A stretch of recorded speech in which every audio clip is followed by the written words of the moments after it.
सुरक्षित घर लौटे अंकुर और चिराग ने बताया, यूक्रेन में परिस्थितियां खराब होने की वजह से वो घबरा गए थे, लेकिन कुछ वॉलंटियर्स और भारत सरकार की मदद से वे अपने परिवार तक पहुंचने में सफल हुए। यूक्रेन की विकट परिस्थितियों में फंसे यमुनानगर के अंकुर और चिराग सुरक्षित घर वापस लौट चुके हैं। दोनों के परिवार मिठाई बांटकर खुशियां मना रहे हैं। दोनों युवक यूक्रेन के मेडिकल यूनिवर्सिटी के छात्र हैं। दोनों ने घर पहुंचने पर सफर की आप बीती बताई। यमुनानगर की प्रोफेसर कॉलोनी का अंकुर शर्मा और विश्वकर्मा मोहल्ले का चिराग यूक्रेन से सुरक्षित अपने घर लौट चुके हैं। दोनों की घर वापसी से घरों में खुशी का माहौल है।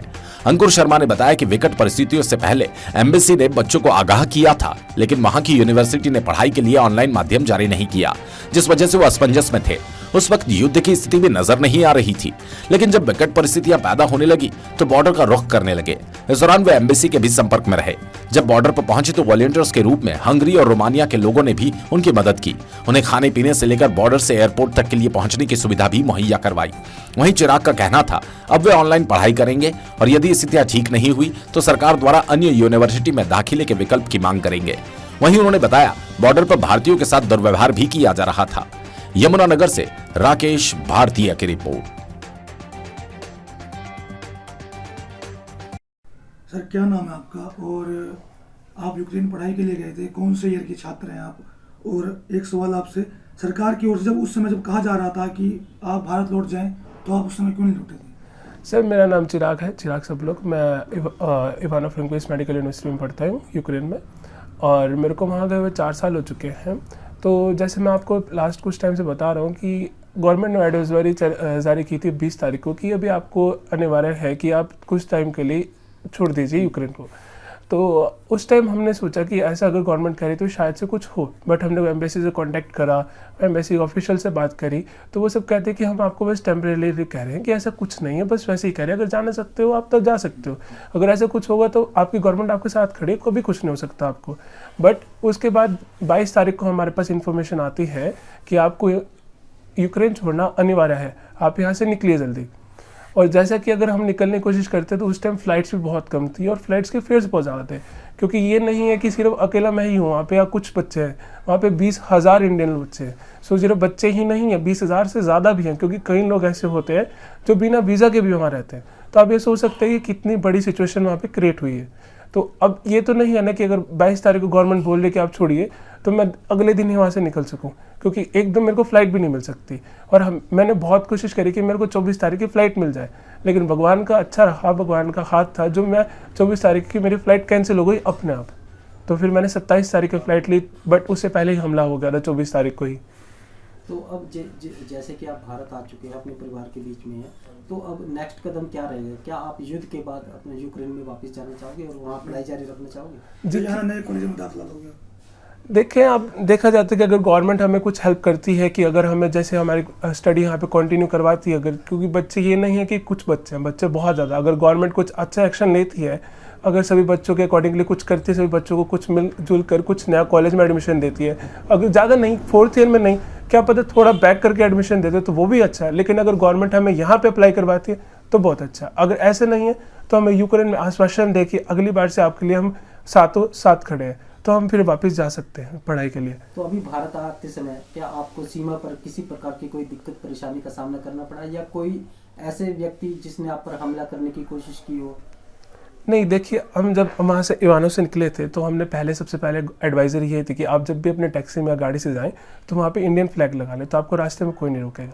तो हमने बिल्कुल वैसे किया, तो रास्ते में हमें बिल्कुल 5 स्टार ट्रीटमेंट से लेके गए। लेकिन जब हम बॉर्डर पे पहुँचे, अब बॉर्डर पे क्या रहता है कि वहाँ पे सिर्फ हम नहीं, वहाँ पे यूक्रेनियंस भी हैं जिन्होंने वहाँ से निकलना, जो रेफ्यूजी। क्या नाम है सर आपका? और सर, एक सवाल आपसे, सरकार की ओर से जब उस समय कहा जा रहा था कि बार बार सलाह दी जा रही थी आप अपने देश लौट जाएं, भारत लौट जाएं, तो उस समय आप क्यों नहीं आए? क्या कारण था? मेरा नाम अंकुर शर्मा है और मैं इवानो फ्रेंकोविच नेशनल मेडिकल यूनिवर्सिटी का छात्र हूँ। तो सरकार ने ये नहीं बोला था कि सरकार ने एडवाइजरी जारी करी थी कि जिसको जाना है वो जा सकता है। ऐसा कुछ कंपलसरी नहीं बोला गया सरकार ने कि भाई आप जाइए, आपको जाना ही है। ऐसा सिर्फ दूसरी कंट्रीज थी, उन्होंने बोला था कि आप जो जितने भी उनके नागरिक हैं वो सभी के सभी निकल जाओ।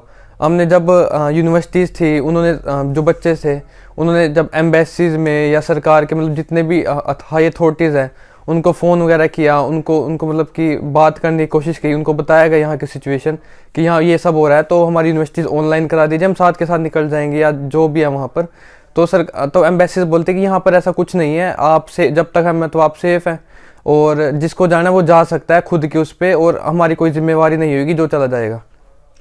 और एक बात और, अब आप वहाँ से वापस आ गए हैं, जी सर। ठीक है, और जैसा कि आपने बताया कि अभी आप अभी वहाँ पे पढ़ रहे थे, जी सर। और जैसे ही वहाँ पे अगर युद्ध समाप्त होता है तो आप क्या करेंगे? वहाँ पे दोबारा अपनी पढ़ाई को कंटिन्यू जाके पूरा करेंगे, या भारत में आके यहाँ पे आगे नए कॉलेज में दाखिला लेंगे अपनी पढ़ाई को पूरा करने के लिए? वैसे अभी आगे का कुछ कह नहीं सकते कि आगे क्या होएगा।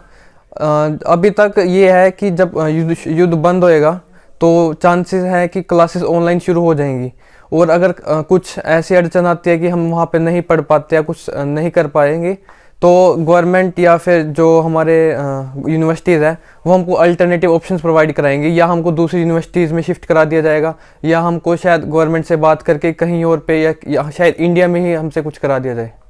एक और बात, जैसा कि भारत के बहुत पुराने रूस के साथ बहुत अच्छे संबंध है, मित्रता है रूस के साथ, उस समय आपको कैसा लगा जब एक संयुक्त राष्ट्र प्रस्ताव में यूक्रेन के साथ सहमत नहीं रहा भारत? जी जी। तो उस समय मतलब आपको कैसा लगा, कैसा? रूस के भारत के साथ भी अच्छे रिलेशन है और यूक्रेन के साथ भी अच्छे रिलेशन है, क्योंकि पता ही है सभी को कि इंडिया के 20,000 से ज़्यादा स्टूडेंट्स वहाँ पर पढ़ रहे हैं, और रशिया के जब इंडिया के पास अच्छा टाइम नहीं था तब रशिया ने भी हेल्प करी थी। तो कुछ कह नहीं सकते थे कि इंडिया किसकी हेल्प करेगा, किसकी तरफ जाएगा। अभी भी इंडिया किसी की तरफ नहीं है, ना रशिया की तरफ ना यूक्रेन की तरफ। वो रशिया के साथ पुतिन से भी बात कर रहे हैं और वो यूक्रेन की भी हेल्प कर रहे हैं। उन्होंने अभी शायद कल वहाँ पर हेल्प भेजी है यूक्रेन में। एक और बात, जब आप वहाँ से वापस आ रहे थे, जब आप वहाँ पर थे, जैसे कि आपको वहाँ से बॉर्डर पर लाया जा रहा था, तो वहाँ पर किसी भी यूक्रेन गार्ड द्वारा या सीमा पर किसी अन्य व्यक्ति द्वारा किसी तरह का आपको नुकसान पहुँचाने की कोशिश की, या मतलब इस तरह की कोई गतिविधि आपके साथ हुई कुछ? तो जब हम बॉर्डर पर पहुंचे, शायद हम शुरुआती वाले बच्चे थे जो शुरू में ही पहुंच गए थे वहाँ पर, तो हमको इतनी दिक्कत नहीं आई। लेकिन हमको वहाँ पे 10 से 12 घंटे अपना सामान उठाकर वहीं पर खड़े रहना पड़ा, क्योंकि हमको नहीं पता था कि भाई जो बॉर्डर है, बॉर्डर का गेट कब खुल जाएगा और कब निकलना पड़ सकता है। तो हम जितने भी वहाँ पे बच्चे थे सभी के सभी वहाँ पर 10 से 12 घंटे वहीं पे खड़े रहे। रात को जो ठंड थी, माइनस का टेम्परेचर था उसके अंदर। लेकिन जैसे हम वहाँ से निकले और हमारी दूसरे मतलब दोस्तों से बात हुई, तो उन्होंने बताया कि वहाँ पर भीड़ ज़्यादा एकदम हो गई थी और वहाँ पर हवा में फायरिंग भी की गई है। और वहाँ पर जब थोड़ा कुछ ज़्यादा हो गया और जब बच्चों के अंदर वो आ गया, क्योंकि जो बॉर्डर पर सिपाही थे वो सभी जो दूसरे देश के वो नागरिक थे, जैसे यूक्रेनियंस थे या कोई दूसरे अन्य देश के थे, तो उनको जाने दे रहे थे, लेकिन इंडियंस को नहीं जाने दे रहे थे। तो वहाँ पर उनको बातचीत करी, वो कुछ नहीं कर रहे हैं, नहीं मान, एम्बेसी में बात कर रहे हैं, एम्बेसडर से बात कर रहे हैं, कोई रिस्पॉन्स नहीं देने को तैयार है। तो जब फिर उसके बाद जो यूक्रेन सोल्जर थे उन्होंने वहाँ पर मारपीट भी किया बच्चों के साथ। तो मिसबिहेव भी किया आपके साथ? क्या सर? मिसबिहेव किया गया सर। और एक और बात, जैसे मतलब आप वहाँ से आए हो, भारत सरकार द्वारा आपको क्या मदद मिली? और जब आप यहाँ पे ऐसी अफवाहें भी उड़ रही थी कि सरकार डबल टैक्स ले रही है बच्चों से, और आप अपने घर तक आए, तो क्या उसके बारे में क्या दोगे? वैसे वो हेल्प कर रही हैं, वहाँ अंदर से भी हेल्प कर रही हैं। जो यूक्रेन सोल्जर की बात है वो अलग है, वो शायद उनके अंदर मतलब कि बार बार इतने बच्चे देखकर हो गया।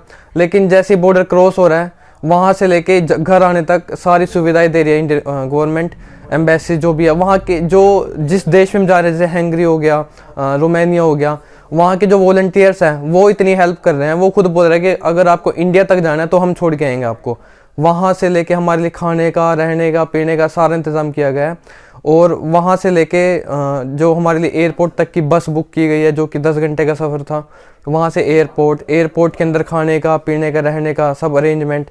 वहाँ से फिर दिल्ली आना, एयरपोर्ट के अंदर सारी सुविधाएं, खाने की, लंच वगैरह कराया गया, तो हमको स्नैक्स वगैरह दिए गए।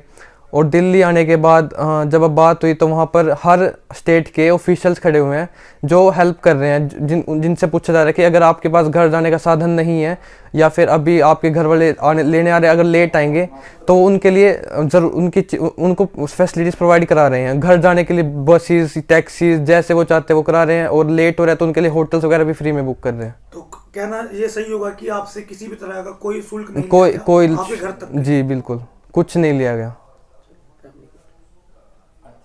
देखिए, अपने ज़िला यमुनानगर से हमने जो है अपने प्रशासनिक तंत्र से गांव और शहर में रिपोर्ट ली है कि कितने बच्चे या फिर कितने जो है व्यक्ति यमुनानगर जिले के यूक्रेन में फंसे हुए हैं।